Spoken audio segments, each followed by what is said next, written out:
Bonjour tout le monde, je vais commencer ma présentation. Aujourd'hui, on va parler de la médiation en classe de langue, dans le sens que je vais partager avec vous quelques réflexions que j'ai faites lors de mes expériences de médiation et surtout vous faire des propositions à partir des nouveaux descripteurs du cadre avec des propositions d'application. Sans entrer trop dans les détails, focalisons-nous sur ce qu'il faut entendre par médiation comme concept premier.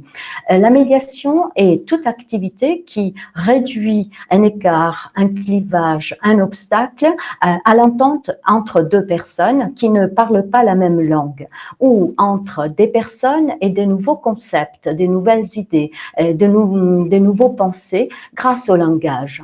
En effet, pour synthétiser, il s'agit d'une activité qui a le but de faciliter l'accès au sens, de favoriser la compréhension et la communication.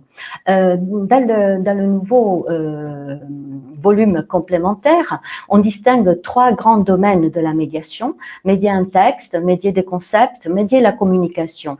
En gros, médier un texte, ça veut dire traiter le contenu, un message qu'il faut faire passer. Médier des concepts, ça veut dire favoriser un travail coopératif dans les travaux de groupe, par exemple, pour la construction d'un sens, pour la construction, par exemple, d'idées et de nouveaux concepts lors de travaux de groupe centrés sur un projet, sur la solution d'un problème, par exemple, ou sur l'idée de préparer un débat pour établir les arguments pour ou contre. Et médier la communication, en fait, c'est recouvre le domaine de la communication dans un espace tiers, autrement dit la création d'une atmosphère positive pour que des interlocuteurs qui ne partagent pas la même langue ou la même culture, les mêmes habitudes, puissent communiquer. Et c'est là que l'apprenant